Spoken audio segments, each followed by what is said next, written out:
Монгол Улсын их хурлын дарга Их Британи Умард Ирландын нэгдсэн хаан тулсад хийж байгаа аль биесний айлчлал үргэлжилж байна.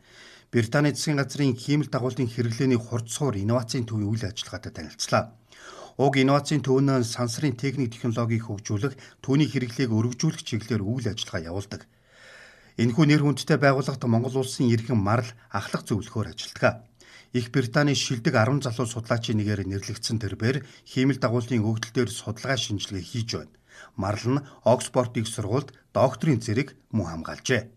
Сансрын технологиг бол манай Монголд маш олон өргөн салбар дээр ашиглах боломж бол байна гэж би харж байгаа. Тэр нь болохоор уул уурхай, хөдөө аж ахуй, бэлчээрийн мониторинг, байгаль орчны хяналт гэх мэт байгаа. Тэгээ одоо болохоор ингээд санхүү эдийн засгийн хүмүүсийн гаргаж ирж байгаа маш шинэ тийм концептуудыг бас энэ сансрын технологиг хэрэглээ. Тэр концепт нь одоо biodiversity-г ген уур амьсгалын өөрчлөлтөнд зориулсан эсвэл carbon credit энэ гэх тийм том санхүү эдийн засгийн концептууд яригадаад байгаа шүү дээ.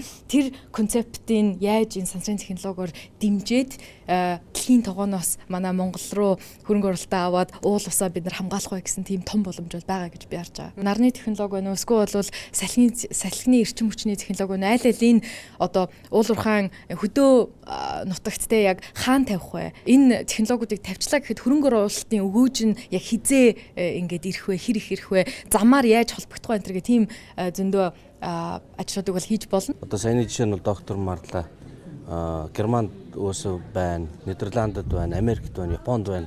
Сансар судлалын чиглэлээр ажилладаг инженерүүд, судлаачид, эрдэмтэд бол байдаг. Тэгэхээр энэ хүмүүс маань хэдийгээр бид нар ингээ хангалттай хэмжээний Монголдо одоо нөхцлөө бүрдүүлж чадахгүй байгаа ч гэсэндээ Монгол эрдэмтэд ингээ энэ тэнд ажиллаж байгаа нь бидний хувьд бол бас их тийм одоо том давуу тал болж өгч байгаа. Гол ярьсан зүйл бол эдний төв Монголд хиймэл дагуулыг хөгжүүлэхдээ нэгдүгээрт том хэмжээний үндэсний хиймэл дагуулыг хөгжүүлэх эсвэл хиймэл дагуулын хэрэглээг нэвтрүүлэх тал дээр анхаарах.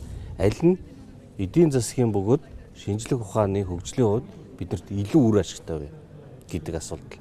Хоёрдугаарт нь хэрвээ үндэсний хиймэл дагуул хөгжүүлэлээ гэхэд ямар техникийн даалгавартай, ямар зориулалттай, ямар хэмжээний зүйл байх нь хамгийн оновчтой вэ? Хүссэн болгоныг хийх санхүүгийн чадамж биднэрт байхгүй. Тэгэхээр аль нь илүү үр дүндээ авах вэ гэд энэ чиглэлээр зөвлөх одоо эдний зөвлөхийн багийг Монголд ураад хамтарч ажиллах ийм зүйлийг бол бид нэр ярилцлаа.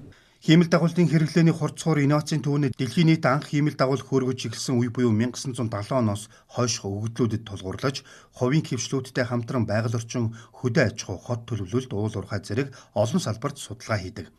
Тодорхойлбол газар тариалан эрхлэх боломжтой хөрс сонгох, эрчим хүчний салбарт нар салхины цахилгааны станц байгуулахад өндөр үр ашиг өгөх үйц байрлалыг сонгох, уул уурхайн үйл ажиллагаа байгаль орчинд хэрхэн нөлөөж байгааг судлах гэд олон чухал судалгааг хиймэл дагуулын өгөгдөлд тулгуурлан явуулж иржээ.